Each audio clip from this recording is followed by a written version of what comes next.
Pelajaran sifat 20 ini kita mempelajari tentang 20 sifat yang wajib bagi Allah Subhanahu wa taala, dan mudah-mudahan nanti dijelaskan secara terperinci dengan dilengkapi dengan dalil, ya, baik pun dalil dari Al-Quran maupun dalil alam, ya, ini yang disebut dalil naqli dan dalil akli. Dalil naqli itulah Al-Quran, dalil akli itulah alam, ya, dengan kita melihat alam semesta ini, ya, maka kita meyakini, ya, tentang adanya Allah Subhanahu wa taala. Selain daripada sifat yang wajib bagi Allah SWT, dan wajib juga kita mengetahui, untuk kita, ya, meyakini bahwa Allah Subhanahu wa taala itu dia mempunyai sifat kesempurnaan, ya, karena sifat-sifat Allah Subhanahu wa taala itu sangat banyak, ya. Jadi yang kita yakini bahwa Allah Subhanahu wa taala dia mempunyai sifat kesempurnaan, ya, jadi mustahil dia mempunyai kekurangan. Jadi selain daripada 20 yang wajib bagi Allah Subhanahu wa taala, juga kita mengetahui nanti dijelaskan lawan daripada sifat 20 tersebut, yaitu sifat mustahil, ya, juga ada 20 sifat. Nah, sifat mustahilnya juga dicakup dalam pengertian Maha Suci Allah daripada bersifat kekurangan, ya, karena dia mempunyai sifat kesempurnaan.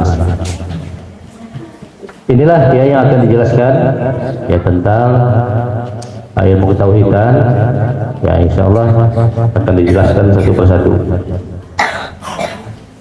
Yang pertama adalah sifat wujud. Wujud artinya ada.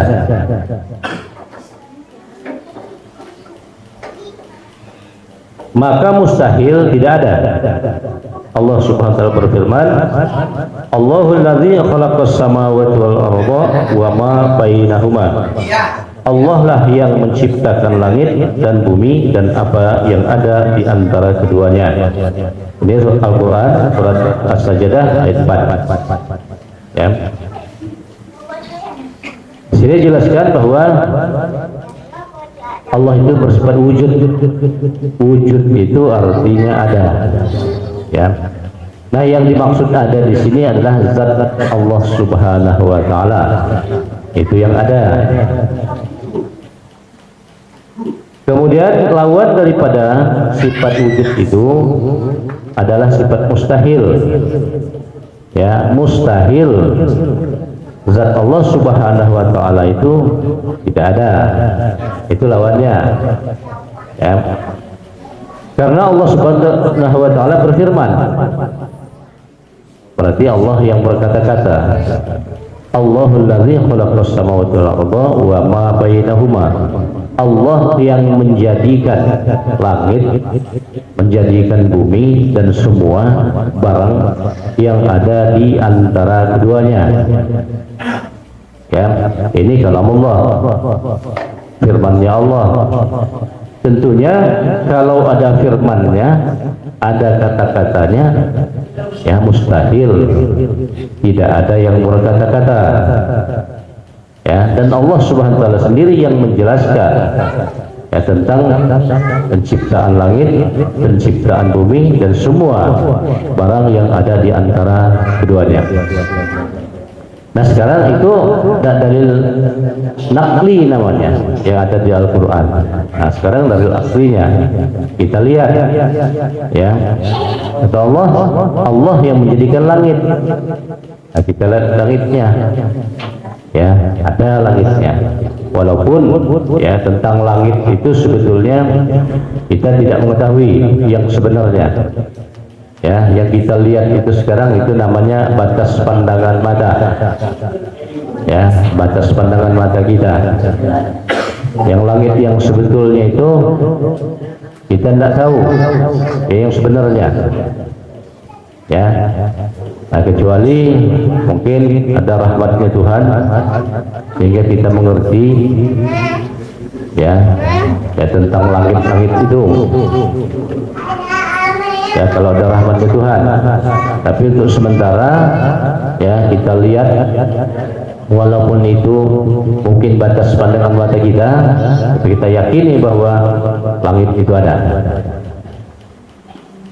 Kemudian bumi, demikian juga, ya, bumi juga tempat kita tinggal, ya, tempat kita diam, dan buktinya ada, buminya ada, ya. Kemudian semua barang yang ada di antara keduanya, ya kita lihat juga adanya tumbuh-tumbuhan, ya, kemudian binatang, termasuk kita manusia dan makhluk-makhluk yang lain, ya, yang sangat banyak yang tidak mungkin akan kita ketahui secara keseluruhan, tapi setidak-tidaknya, ya, yang kita ketahui yang hidup di antara langit dan bumi itulah sebagai bukti, ya, atas kebenaran apa yang difirmankan oleh Allah Subhanahu wa taala. Nah, semuanya itu adalah ciptaan Allah Subhanahu wa taala. Nah, sekarang ciptaannya sudah ada sebagai dalil, sebagai bukti, ya, atau sesuatu yang menerangkan tentang adanya sesuatu, ya, ada buktinya, ya. Nah, sekarang karena sudah ada buktinya, sudah ada dalilnya, menurut akal kita, ya, tidak mungkin, ya, langit, bumi serta isinya ini akan jadi sendiri tanpa ada yang menjadikan. Ya, maka kita yakin betul, ya, tentang adanya zat Allah Subhanahu wa taala. Karena ada dalilnya, ada buktinya. Ya, baik pun dalil naqli, yaitu firman Allah Subhanahu wa taala, maupun dalil akli, ya, kenyataan yang bisa kita lihat, bisa kita pegang, ya. Maka sepatutnya lah bagi setiap mukmin yang mempunyai keyakinan yang benar untuk senantiasa ingat kepada Allah setiap kali memandang segala sesuatu yang maujud di alam ini, ya. Jadi tiap-tiap kita melihat segala sesuatu yang maujud ini artinya nyata di alam ini, kita harus ingat bahwa itu adalah ciptaan Allah Subhanahu wa taala, ya, itu ciptaan Allah Subhanahu wa taala. Nah, oleh sebab itu kita yakin betul, berarti, ya, yakin betul kita kalau kita ini diciptakan oleh Allah Subhanahu wa taala, ya. Jadi kita, khususnya kita manusia, ini adalah diciptakan oleh Allah Subhanahu wa taala, ya. Jadi sesuai dengan firman-Nya, sifat wujudnya Allah Subhanahu wa taala ini disifatkan kepada kita, ya. Jadi sifat wujudnya Allah itu disifatkan kepada kita. Sifat wujudnya Allah Subhanahu wa taala yang disifatkan kepada kita, bagi kita adalah tubuh kita ini, ya. Jadi tubuh kita ini adalah sifat wujudnya Allah yang disifatkan ke kita, ya. Sifat wujudnya Allah Subhanahu wa taala, dia tidak kelihatan karena dia maha halus. Laisa kamitslihi syai'un, tidak ada seumpamanya. Kalau sifat wujudnya Allah yang disifatkan kepada kita ini nyata, kelihatan, bisa dipegang, ya, bisa dilihat dan bisa dipegang. Nah, si tubuh kita ini termasuk dalil, sesuatu yang menerangkan tentang adanya sesuatu yang lain, yaitu tentang adanya zat Allah Subhanahu wa Ta'ala. Ya, jadi si tubuh kita ini yang menerangkannya, ya, tentang adanya zat Allah Subhanahu wa Ta'ala. Nah, demikian juga kalau kita melihat kepada alam semesta, ya, kita lihat alam semesta itu juga merupakan satu dalil yang menerangkan tentang adanya sesuatu yang lain, yaitu zat Allah Subhanahu wa Ta'ala. Ya.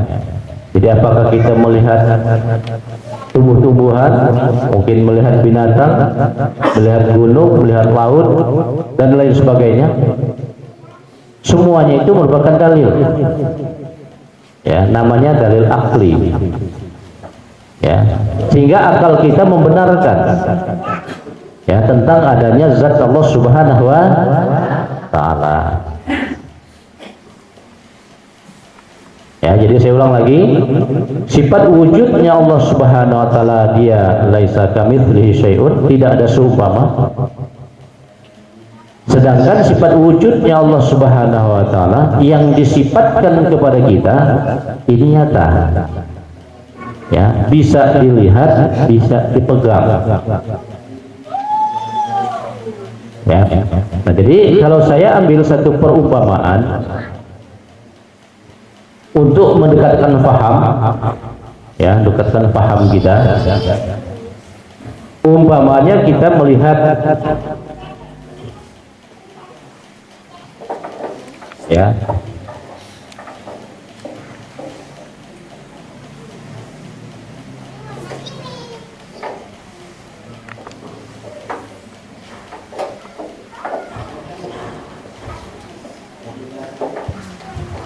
apa itu? Hah? Kates apa? Penduren bukan, ya? Saya ini terus terang nggak bisa gambar. Yang penting bisa dibaca, ya, oleh perjemaah. Ini saya ambil satu perumpamaan, ya. Umpamanya kita melihat kates, buah kates, ya.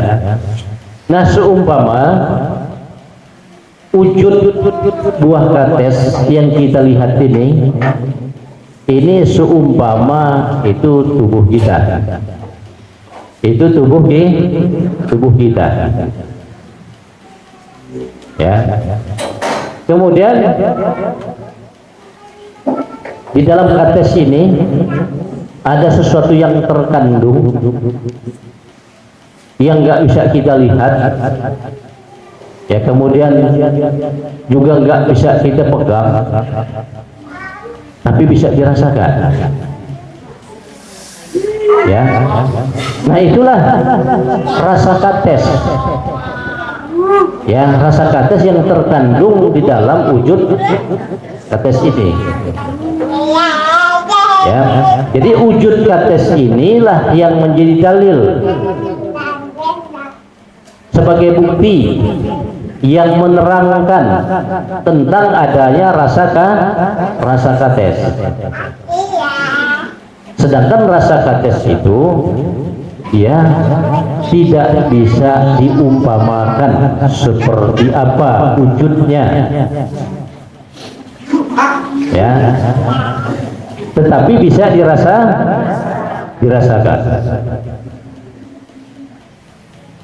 Ya. Nah, rasa kates itu dia meliputi wujud kates ini, ya, dia meliputi wujud kates ini. Ini kalau kita umpamakan kates, ya. Nah, sekarang kita kembali kepada alam, ya. Alam sohir inilah alam kita, alam kecil, Kalau alam kabir, inilah alam besar ini. Ya. Dalil tentang adanya wujudnya Allah Subhanahu wa taala lewat alam kecil, ini alam kita. Alam jasad kita ini. Ya. Dalil atau sesuatu yang menerangkan tentang ya zat Allah Subhanahu wa taala lewat kabir, inilah alam semesta ini. Kalau lewat alam kabir, zat Allah Subhanahu wa taala itu meliputi alam kecil ini. Kalau kita lihat alam kabir, zat Allah Subhanahu wa taala itu meliputi seluruh sekalian alam. Zat Allah. Apakah dia alam zahiriyah atau alam batiniyah? Ya, apakah alam jasad atau dia alam ruh? Itu diliputi Allah Subhanahu wa taala. Ya, nah itu artinya dia meliputi seluruh sekalian alam. Karena alam hanya dibagi dua, alam zahir dan alam batin. Ya, alam jasad dan alam ruh. Ya. Jadi kedua alam itu diliputi oleh zat Allah Subhanahu wa taala. Ya, diliputi oleh zat Allah Subhanahu wa taala. Nah, jadi inilah yang dikatakan dalil akli, ya, dalil akal. Dengan kita melihat alam semesta, kita melihat barang ciptaan Allah Subhanahu wa taala, maka kita yakin bahwa zat Allah Subhanahu wa taala itu ada. Ya, dia ada.